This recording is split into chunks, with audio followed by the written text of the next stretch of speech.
Bismillahirrahmanirrahim. Assalamualaikum warahmatullahi wabarakatuh. Alhamdulillah Sobat IBN, kita jumpa lagi di segmen sejarah Indonesia Bisa Ngaji bersama saya, Niko Pandawa.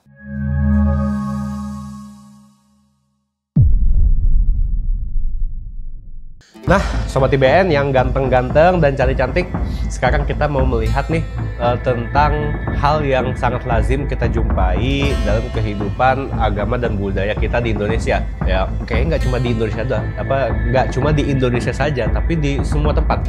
Tentang penggunaan simbol bulan bintang.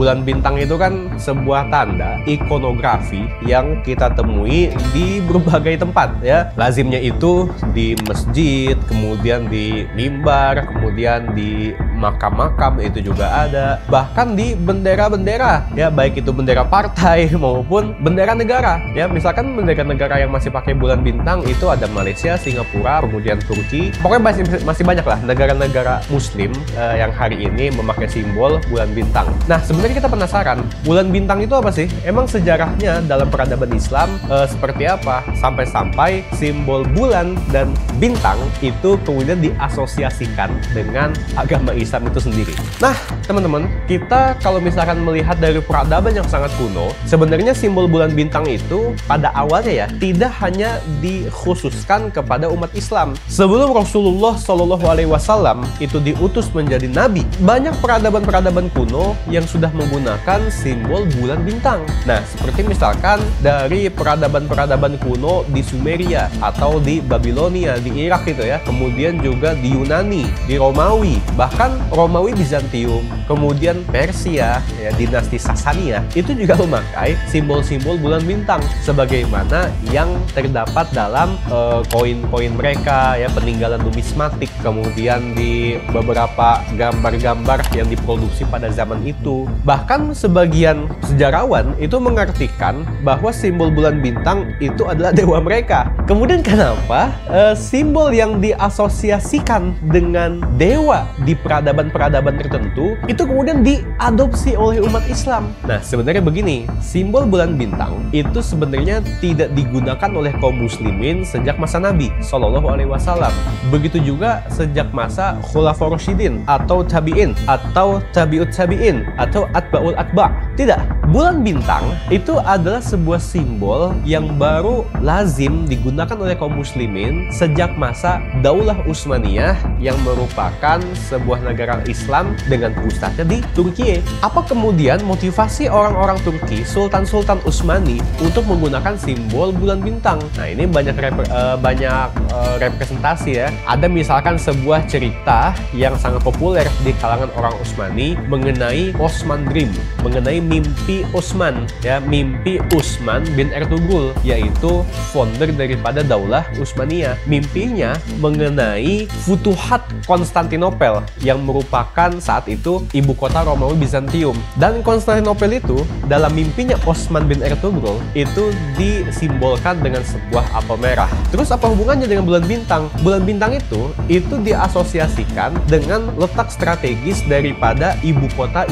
Utsmani. Jadi Utsmaniyah itu pernah memiliki 3 ibu kota. Yang pertama adalah Bursa, ya, Bursa yang itu terletak di Anatolia. Kemudian berikutnya adalah Edirne. Edirne itu nama kota yang dulunya merupakan kota Romawi, namanya Adrianopel, diubah oleh orang Utsmani sebagai Edirne. Nah, posisi antara Bursa dengan Edirne itu seolah-olah mengapit tujuan daripada mimpi Osman tadi, yaitu Konstantinopel. Kalau kita lihat di peta. Nah, jadi diibaratkan Konstantinopel itu seperti bintangnya, sementara dua ujung daripada bulan sabit itu adalah Edirne juga Bursa. Nah, ini salah satu pendapat yang kemudian akhirnya bulan sabit, ya, atau bulan bintang itu dipakai oleh Sultan-Sultan Utsmani sebagai simbol dari harapan mereka untuk memfutuhat kota Konstantinopel yang sesungguhnya sudah dijanjikan